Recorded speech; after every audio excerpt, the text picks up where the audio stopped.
So നമ്മൾ വാർ 2 teaser reaction നമ്മൾ ചെയ്തിരുന്നു. സോ ഇപ്പോൾ ട്രെയിലർ വന്നിട്ടുണ്ട്, 2 ദിവസമായി. അതെ, ടീസറിൽ മൊത്തം കുറച്ച് VFXന്റെ ഇഷ്യൂസ് ഉണ്ടായിരുന്നു. പക്ഷേ അവരത് ആ ടീസർ തിയേറ്ററിൽ ഇറക്കിയപ്പോൾ എന്തോ ഒരു കറക്ഷൻ ചെയ്തിട്ടുണ്ട്. 2 വർഷം ഉണ്ടായിരുന്നു. അതിനെപ്പറ്റി ഞാനൊരു പോസ്റ്റിൽ കണ്ടായിരുന്നു. കാരണം അതിനകത്ത് ഒരുപാട് മറ്റേ ഐമാക്സ്, അതിൻ്റെ ഐമാക്സ് ടീസറിലാണെന്ന് തോന്നുന്നു. ഈ ഫസ്റ്റ് ഇറക്കിയ ഐമാക്സ് ടീസറാണെന്ന് ഇറക്കിയിട്ടുണ്ട്.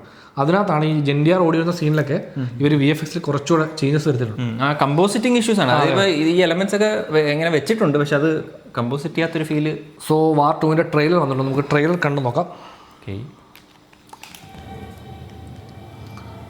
YRF spy universe. അന്ത കണ്ണുകൾ സ്പൈ. ഇത് ഈ ഷോട്ട് മറ്റേലും ഉണ്ടായിരുന്നല്ലേ.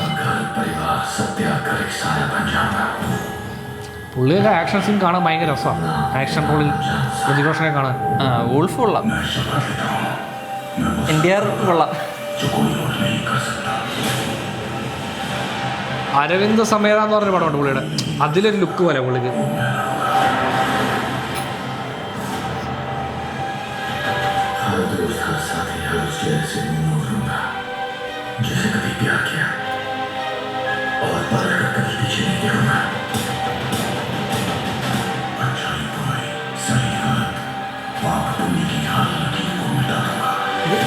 NTR തന്നെയാണോ ഡബ് ചെയ്തേക്കുന്നത്? പുള്ളിയുടെ ഡബിയിരിക്കും. ടൈഗർ മരിച്ചു പോയില്ല കേട്ടാ വാർ 1.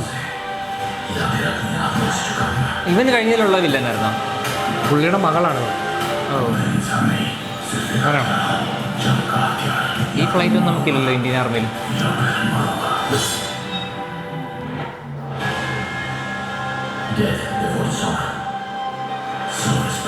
രണ്ടുപേര് റെഡാണ്. രണ്ടുപേർക്കും ഒരേ ഐഡിയോളജി ഒക്കെയാണ്. ഈ ഗണ്ണ് ഫയർ ചെയ്യുന്ന സീൻ എപ്പോഴും എനിക്ക് ഭയങ്കര അതിൻ്റെ ഫിസിക്സ് അവർക്ക് എപ്പോഴും ഉണ്ടോ അവിടെയൊക്കെ കുറച്ച്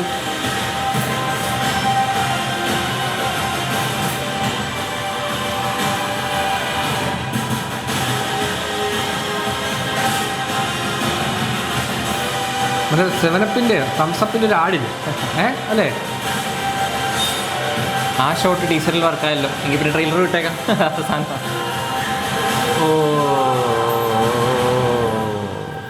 വാറിയേഴ്സ് വിൽ റൈസ്. ആക്ച്വലി ഇവർ രണ്ടുപേരും ഹീറോസാണ്. മറ്റേ പുള്ളി തന്നെയാണ് ഡയറക്ടർ, അയാൻ മുഖർജി.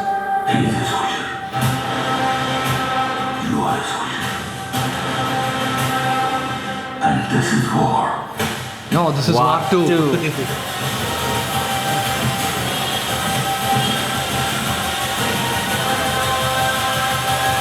ഇതേ ഷോട്ട് മറ്റേലുണ്ടല്ലേ, ഇത് രണ്ടുപേരും ചാടി ഇങ്ങനെ അടിക്കുന്നു. ഓഗസ്റ്റ് 14 മോനെ കൂലിയുടെ കൂടെയാണ് നിൽക്കുന്നത് കേട്ടോ. അത് കുറച്ച് നാളായിട്ട് വാറ് നടക്കുന്നുണ്ടല്ലോ. കൂലിയുടെ കൂടെയാണെന്നുള്ള അതിൻ്റെ ഒരു വാറ്, കൂലിയുടെ കൂടെയുള്ള ഒരു മുട്ടലാണ് അത്. അതിൽ എനിക്കൊന്നും പറയാനില്ല. അല്ല, ഈ തിയേറ്റർ അവൈലബിലിറ്റി ഇഷ്യൂസ് ഉണ്ട്. ഉണ്ട്, കാരണം ഐമാക്സ്, ഇതിൻ്റെ ഐമാക്സും കൂലിയുടെ ഐമാക്സിനേക്കാൾ കൂടുതൽ ഐമാക്സ് സ്ക്രീൻ ഇതാ ഓക്കുപ്പൈ ചെയ്തത്. അപ്പോൾ വാർ 2 പറ്റി പറയുകയാണ്. ഈ വാർ 1 ബേസിക്കലി എനിക്ക് അത്ര അങ്ങോട്ട് വർക്കാവാത്ത സിനിമയാണ്. ഞാൻ ലിറ്ററലി തിയേറ്ററിൽ ഇങ്ങനെ ഉറങ്ങി എഴുന്നേറ്റ് ഇങ്ങനെ കണ്ടൊരു സിനിമയാണ്. ഞാൻ വാർ തിയേറ്ററിൽ കണ്ടിട്ടില്ല. ഞാൻ അല്ലാതെ കണ്ടപ്പോൾ ഒരു ടെംപ്ലേറ്റ് ആക്ഷൻ പടം, അതിൽ കുറച്ച് നല്ല ചേസ് സീക്വൻസ് ഒക്കെ കുറച്ച് നല്ല സാധനം ഉണ്ടായിരുന്നു പടത്തിനകത്ത്. അല്ല, ഈ ടെംപ്ലേറ്റ് ആക്ഷൻ പടം നമ്മുടെ ടെംപ്ലേറ്റ് അല്ലല്ല, വിദേശ ഹോളിവുഡ് ടെംപ്ലേറ്റിൽ ഒരു പടം അതെടുത്ത് നമ്മൾ പണിഞ്ഞ ഒരു ഫീലായിരുന്നു. അതായത് സ്പൈ എന്ന് പറയുമ്പോൾ തന്നെ അതിനെ നമ്മൾ കണ്ടുള്ള ജെയിംസ് ബോണ്ട് പടങ്ങളുടെ അല്ലെങ്കിൽ ആ ഒരു മിഷൻ ഇമ്പോസിബിളിലേക്ക് ഒരു സ്റ്റൈലിലേക്ക് ഒരു പറച്ചു നടൽ ശ്രമമാണ് നടത്തുന്നത്. പക്ഷെ എനിക്ക് ഓർമ്മ ഉണ്ടായിരുന്നത് ഹൃതിക് റോഷൻ മറ്റേ ഹെലികോപ്റ്ററിൽ നിന്ന് ഇറങ്ങി സ്ലോ മോഷനിൽ ഇറങ്ങി വരുന്ന സീക്വൻസ് ആണ്. ആ ഷോട്ടാണ് ആ പടത്തിന്റെ ഏറ്റവും വലിയ, കാരണം ആ തിയേറ്ററിൽ ഏറ്റവും കൂടുതൽ കൈയടിച്ച സീനതാ. ആ പടത്തിൽ ബാക്കിയുള്ള സീനുകളൊക്കെ എനിക്ക് പ്രോപ്പർലി ഓർമ്മയില്ല. ഞാൻ കണ്ട കുറച്ച്, അതായത് ഒറ്റ തവണ കണ്ടുള്ളൂ, തിയേറ്ററിലൊന്നും കണ്ടല്ല, പിന്നീട് ഞാൻ സിനിമ കണ്ടിട്ടില്ല. പിന്നെ പൊതുവേ ആ പടത്തിൽ ഈ പറയുന്ന ഫിസിക്സിൽ ഈ വെയിറ്റിന്റെ ഇഷ്യൂസ് ഉണ്ടായിരുന്നു. ഇപ്പോൾ ഒരു കാറ് മറിയുകയാണെങ്കിൽ കാറിന് തീരെ വെയിറ്റ് ഇല്ലാത്ത കാർ ഇങ്ങനെ മറ്റേ പഞ്ഞു പോലെ മറിഞ്ഞു ഉരുണ്ടു പോകുന്നൊരു. ഇവിടെയും ഈ പ്രശ്നം ഈ VFX കമ്പോസിറ്റിങ്ങിൽ ഉണ്ടാകുന്ന ഇഷ്യൂ ആണ്. അതിപ്പം പിന്നെ ചെയ്യാൻ എന്താണ് അതിന്റെ ഇഷ്യൂ എന്ന് ചോദിച്ചാൽ നമുക്കറിയത്തില്ല. ഒരുപക്ഷെ സമയമോ അല്ല, അല്ലെങ്കിൽ പലപ്പോഴും പല ഇന്റർവ്യൂസിന് എനിക്ക് തോന്നിയിട്ടുള്ള കാര്യം, ഈ നോർത്തിലൊരു ആക്ഷൻ സീൻ, നോർത്തിൽ നിന്നല്ല തെലുങ്കിലൊക്കെ ആണെങ്കിലും ആക്ഷൻ സീൻ പ്രസൻറ്റ് ചെയ്യുമ്പോഴത്തേക്കും അവരതിനെ സീനായിട്ട് കാണുന്നതിന് പകരം നമ്മുടെ സ്റ്റാറിനെ അതിനിടയ്ക്ക് പ്രസൻറ്റ് ചെയ്യണം. അപ്പം അതിൻ്റെ കമ്പോസിറ്റിങ്ങിൽ എപ്പോഴും ആ സ്റ്റാർ വളരെ ക്ലീൻ ആയിട്ട് നിൽക്കണം. അങ്ങനെ ഭയങ്കര മണ്ണി കിടന്ന് ഉരുണ്ടാലും എഴുന്നേൽക്കുമ്പം പുള്ളി നല്ല നീറ്റായിരിക്കണം. വളരെ ഡിജിറ്റലി പെയിൻ്ററൊക്കെ ചെയ്ത് കറക്റ്റായിട്ട് വെക്കുമ്പോഴത്തേക്കും ഇത് രണ്ടും കൂടെ ചേരാത്ത പോലെ ഫീൽ ചെയ്യും. കമ്പോസിറ്റിങ് അത്ര ഇതങ്ങനെ അല്ലല്ലോ വരേണ്ടതെന്നൊരു ഫീൽ വരും. അപ്പം അത് ഇത് കാണുമ്പോൾ ഒരു എക്സ്റ്റെൻഡഡ് 7-Upന്റെ ആടാണ്, തംസപ്പിന്റെ ആട്, ഒരു എക്സ്റ്റെൻഡഡ് തംസപ്പിന്റെ ആട്, ആട്, അങ്ങനത്തെ ഒരു ഫീൽ ഉണ്ട്. മൊത്തം ഒരു ഈ ആഡൊക്കെ ചെയ്ത് ഈ ടൈപ്പ് ഓഫ് സിനിമ കാണാൻ ഇഷ്ടമുള്ളവർക്ക് ഇത് ഒരു നല്ല ട്രീറ്റ് ആയിരിക്കും ചിലപ്പോൾ, അല്ലേ? ഇത് വർക്കാവും ഡെഫിനറ്റ്ലി. കാരണം ഇത് നോർത്തിൽ വർക്കാവാനുള്ള ചാൻസ് ഈ പടമായിരിക്കും. കൂലിക്കൊക്കെ അവിടെ എനിക്കറിയത്തില്ല കൂലിയുടെ റിസപ്ഷൻ എങ്ങനെയായിരിക്കും നോർത്തിൽ വന്ന്. പക്ഷേ സൗത്ത്, അതായത് ഇപ്പോൾ തമിഴ്നാട്ടിലും കേരളത്തിലൊക്കെ വാർ 2-നേക്കാളും കൂലിക്കാണ് ഇവിടെ ഏറ്റവും കൂടുതൽ ആൾക്കാർ വെയിറ്റ് ചെയ്യുന്നതും അതിനായിരിക്കും നല്ല റിസപ്ഷൻ കിട്ടുന്നതും. കാരണം ഇവിടെ എനിക്ക് തോന്നുന്നു ഇവിടുന്ന് ഹിന്ദി സിനിമകൾക്ക് റിസപ്ഷൻ വളരെ കുറവാണ് എപ്പോഴും. അതും അവിടുത്തെ നല്ല പടങ്ങൾ പോലും നമ്മളിവിടെ അധികം പേര് കാണാമെന്നില്ല.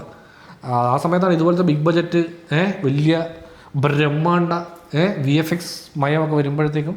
ഇതിനകത്ത് VFX കുറേ ഏരിയാസിൽ ഇമ്പ്രൂവ് ആയതായിട്ട് ഫീൽ ചെയ്തെങ്കിലും കുറേ ഏരിയാസ് അത് ഈ ഐഡിയയുടെ പ്രശ്നം എന്താണ്. ആ ട്രെയിൻ ഒരു മറ്റേ വണ്ടി ഇടിച്ചുകൊണ്ട് പോകുന്ന ഷോട്ടൊക്കെ അല്ലേ, അതൊക്കെ കാണുമ്പോൾ തന്നെ എന്തോ ഒരു അത് വർക്കാവുന്നില്ലോ എന്ന്. പിന്നെ ഫ്ലൈറ്റിൻ്റെ മേളിൽ കിടന്നുള്ള ഇടി അതൊക്കെ കാണുമ്പോഴേ എന്തോ ഒരു ഇവിടെ എല്ലാം നമുക്ക് ലാക്കാവുന്ന ഫിസിക്സാണ്. അതായത് നമ്മൾ പറയുന്നത് എന്തിനും അതിനകത്തൊരു ഫിസിക്സ് ഉണ്ടാവണം എന്നത് മാത്രമേ ഉള്ളൂ. അതുണ്ടെങ്കിൽ നമുക്കിത് ഭയങ്കര ഭംഗിയായിട്ട് നമുക്കിത് ഭയങ്കര ബിലീവബിളായിട്ട് ഫീൽ ചെയ്യും. അവിടെയാണ് വിദേശികൾ അതിനെ ട്രീറ്റ് ചെയ്യുന്ന രീതിയിൽ നമ്മൾ അവിടെ ഉണ്ടാവുന്നുണ്ട്. ഫാസ്റ്റ് ആൻഡ് ഫ്യൂരിയസ് ഒക്കെ കണ്ടു നോക്കി കഴിഞ്ഞാൽ ഇത് അതുകൊണ്ട് അല്ലേ നോളന്റെ പടത്ത് ഈ ഫ്ലൈറ്റിന്റെ പുറത്ത് കിടന്നുള്ളൊരു സംഭവം ഉണ്ടല്ലോ നമ്മുടെ തേർഡ് ബാറ്റ്മാനിൽ. അതിനകത്ത് ഇപ്പം അത്രയും കാറ്റടിച്ച് നിൽക്കുമ്പോഴത്തേക്കും നമ്മുടെ മുടിയൊക്കെ ഇങ്ങനെ പറക്കും. പക്ഷേ ഇതിനകത്ത് ചീവിയൊക്കെ നിൽക്കുകയാണ് ഫ്ലൈറ്റിന്റെ പുറത്ത്. അപ്പോൾ നമുക്ക് എന്തോ ഇതെന്താ ഇങ്ങനെ എന്നൊരു ഫീൽ ചെയ്യും. അപ്പോൾ നമുക്ക് ആ ആക്ഷൻ അതേ സംഭവമാണ്. അതായത് ഇവരെ എപ്പോഴും വളരെ വൃത്തിയായിട്ട് അങ്ങനെ പ്രസന്റ് ചെയ്യുവാണ് നമ്മൾ ആ നടനെ എവിടെ നിൽക്കുന്നു, ഫ്ലൈറ്റിന്റെ പുറത്ത് നിൽക്കുന്നു. പക്ഷേ കാറ്റടിച്ചാൽ മുടി കാലം പോകും സാറേ, മുടി കപൂറാവും സാറേ, അതുകൊണ്ട് കാറ്റ് വേണ്ട നമുക്ക് എന്ന് പറയുന്ന അതേ അവസ്ഥയാണ്. ബട്ട് ഇത് തിയേറ്ററിൽ കുറച്ച് ആരാധകരുമായിട്ട് നമ്മൾ ഇരുന്ന് കാണുകയാണെങ്കിൽ നമുക്കൊരു 2-2.5 മണിക്കൂർ ഫൺ പടമാണ്. അപ്പോൾ സീരീസിൻ്റെ ആ ഒരു ഫോർമാറ്റ് കണ്ടിന്യൂ ചെയ്യുന്നുണ്ട്. മറ്റേതിലും ഒരേ ആഗ്രഹമുള്ള രണ്ടുപേര് തമ്മിൽ ക്ലാഷ് ആണ്. ഇതും രണ്ടുപേരും സോൾജേഴ്സ് ആണെന്ന് പറയുന്നത്, രണ്ടുപേരും ഇന്ത്യ പഠാൻ. പിന്നെ ആക്ച്വലി ഇവർ ഫീമെയിൽ ക്യാരക്ടേഴ്സിനെ വെച്ചിട്ട് ആൽഫ എന്ന് പറഞ്ഞ പടം അനൗൺസ് ചെയ്തിട്ടുണ്ട്. അലിയ ഭട്ടും ഷർവാരി വാഗ അങ്ങനെ. കഴിഞ്ഞ പടത്തി മറ്റേ വാണിക്കപ്പൂറിന് അത്ര ഇമ്പോർട്ടൻസ് ഇല്ലായിരുന്നു. എനിക്കൊന്ന് ഇതിനകത്ത് കുറച്ചുകൂടെ റോള് കാണുമെന്ന് തോന്നുന്നു കിയാറയ്ക്ക്. അപ്പോൾ ഇതിൽ ഈ ആലിയ ഭട്ടിൻ്റെയും ഷർവാരിയുടെയും ക്യാമിയോ ഉണ്ടാവും എന്നാണ് ഒരു ഇൻസൈഡ് റിപ്പോർട്ട്. ഈ വാർ സീരീസ് മറ്റേ ടൈഗറും പഠാനും എല്ലാം കൂടെ ആയിരുന്നു. അപ്പോൾ പഠാൻ്റെ ഞാൻ അതും കേട്ടായിരുന്നു. SRK ആണോന്ന് കേട്ടായിരുന്നു ഇതിനകത്ത്. ഇതിപ്പം ബേസിക്കലി അത് ആ ഒരു കൾച്ചർ ഉണ്ടല്ലോ ഇപ്പം നമ്മളൊക്കെ യൂണിവേഴ്സ് എന്ന് പറഞ്ഞാലും ഇവരൊക്കെ ഇങ്ങനെ ഒരു സീനി വന്നിട്ട് പോകുന്നുള്ളതല്ലാതെ ഈ സ്റ്റോറി കണക്ഷൻസ് ഒന്നും ഇല്ലല്ലോ. ഇവരൊക്കെ അവരവരുടെ കേസ് അന്വേഷിക്കുന്നു, ഹെൽപ്പ് ചെയ്യാൻ വരും. ടൈഗർ 3 വരുന്നുണ്ടല്ലോ, അത് അതിന്റെ ഇൻട്രോ രസമുണ്ടായിരുന്നു. ഒരു ബോംബിങ്ങിനാന്ന്. പക്ഷെ പിന്നെല്ലാം ട്രെയിനകത്തുള്ളതിനകത്തല്ലേ, ട്രെയിനകത്തുള്ള ബഹളം എൻ്റെ ഇളയ തിയേറ്റർ കണ്ടപ്പോൾ എന്തുവാണ് ഇത് കാണിച്ചു വെച്ചേക്കുന്നത്. എന്തായാലും ചുമ്മാ പോയി കാണാം. ആ ഒരു മൂഡേ നമുക്കിപ്പോൾ ഉള്ളൂ. വാർ 1 കഴിയുമ്പോൾ ഇത് എങ്ങനെ മൂഡിൽ അപ്രോച്ച് ചെയ്യണം മനസ്സിലാവും. നമ്മൾ ഈ പറഞ്ഞാൽ ഭയങ്കര എക്സ്പെക്ടേഷൻ ഒന്നുമില്ല, നമ്മൾ പോയി കാണുന്നു. ഏതായാലും നമ്മൾ തിയേറ്ററിൽ പോയി എല്ലാ സിനിമയും കാണുന്നവരാണ്. എല്ലാ സിനിമ എന്ന് പറഞ്ഞാൽ ഒട്ടുമിക്ക സിനിമകളും, എസ്പെഷ്യലി ബഡ്ജറ്റ് പടങ്ങളൊന്നും വിടാറില്ല. പോപ്കോൺ മഞ്ച് ചെയ്തുകൊണ്ട് കാണാൻ പറ്റുന്ന പടമാണ്. പോപ്കോൺ വാങ്ങിക്കുന്ന കുറച്ച് ചിലവാണ്. എന്തായാലും അല്ല, ഞാൻ ആക്ഷൻ മാത്രമേ എടുത്തുള്ളൂ. സോ അപ്പോൾ വാർ 2 റിലീസ് അത്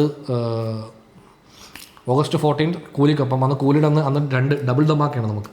അതെ അതെ, രാവിലെ കൂലി, അത് കഴിഞ്ഞ് വാർ 2 അതാണ് നമ്മുടെ വൈബ്.